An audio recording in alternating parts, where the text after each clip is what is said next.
I covered Giannis to Miami, I covered LaMelo to Minnesota, and now I'm covering Ja Morant to the Portland Trailblazers.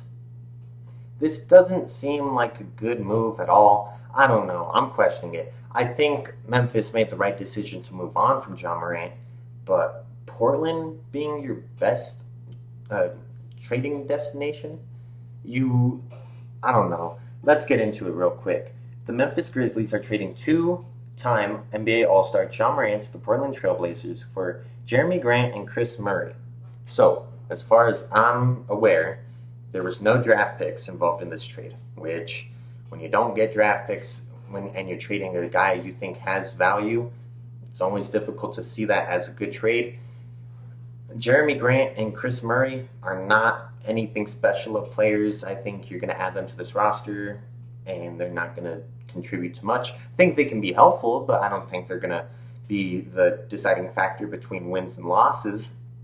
And I just question, why Portland of all teams?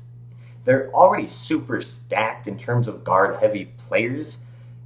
I don't see this being a positive move for either team. I think Memphis could have traded him for more into a different team, and I think a team like Portland had zero reason to go out and get him.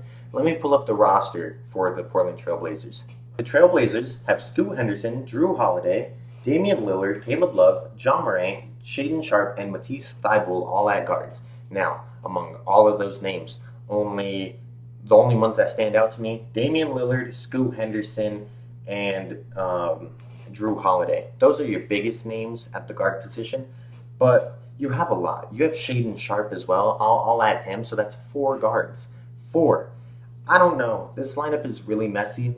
I don't think you have a lot of direction with what you're doing with this roster.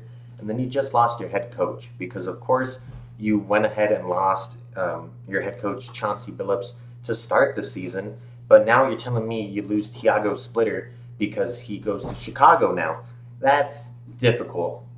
And your answer to make up for this offseason loss is to go out and get Ja Morant. You didn't give up much to get him, but there was zero need to get him.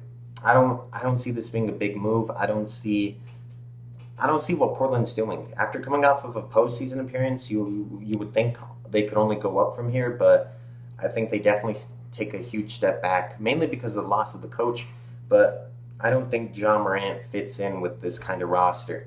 Now, they could trade away guys like Scoot Henderson and Shaden Sharp, but I don't know what decisions they're going to be making, and that's not mine to decide. This one is really going to be shorter than the LaMelo Ball and Giannis trade videos because there's not really much to talk about. I just think Ja Morant, it's difficult because Ja Morant's fallen off. He's never played a full season his entire career, and after after he had a very high peak with the Memphis Grizzlies, back when it was him, Desmond Bain, Jaren Jackson Jr., Dylan Brooks. That was a great squad, and they broke it up. So now everyone's on their own journeys. Jaren's in Utah. You got Ja now in Portland. Desmond Bain's in Orlando. Dylan Brooks is in Phoenix right now. And it's just rough. It's sad to see this team get broken up. And what does this mean for Memphis? Now that you move on from Ja Morant, it's clear your future is going to be building around Cameron Boozer. I think Cameron Boozer is a great player. I think he's the most NBA ready player in the draft. And it's great that you have him, but I don't see how you guys are going to succeed because you don't have draft capital from this Ja Morant trade. You don't have maybe you got something for the Jaren Jackson Jr. to Utah, but it just seems like you're selling right now and you're not buying, which is completely fair. You're definitely on the downward look as of right now, but I don't know. This trade just doesn't seem compelling for either group. I don't think this makes Portland a better team. I think, if anything, this hurts Portland because we know Ja Morant can't give you a full season. We know Ja Morant has some issues off the court. Ja Morant isn't necessarily the best player to go out and get. And in terms of his ability when he is healthy, I don't know. I don't see him really being that big of a player. And it's interesting to see Portland being the one of all teams to go after him. I wouldn't have expected that. But hey, at least you got him for essentially nothing. But if you are Memphis, like, this is a good move. You didn't get anything good in return for him outside of the fact that you move on from him. But I don't know. It's like I said, this one's really not much to talk about. There's nothing outstanding in this trade. No big name outside of Ja Morant. Both of these teams aren't really looking too up right now. So yeah, I do expect this video to be much shorter than Giannis and LaMelo Ball, because there's not much to talk about. I don't think either of these teams got better. I just think it's a matter of they are Memphis is moving on from Ja Morant, so that is getting better in a sense because you're at least finding a new identity with Cameron Boozer.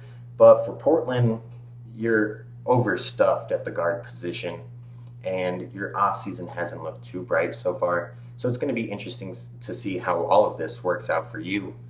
And I'm going to throw it to you guys in the comments. Do you think this Ja Morant trade was any good for the Portland Trailblazers? Do you think they'll be able to capitalize on it?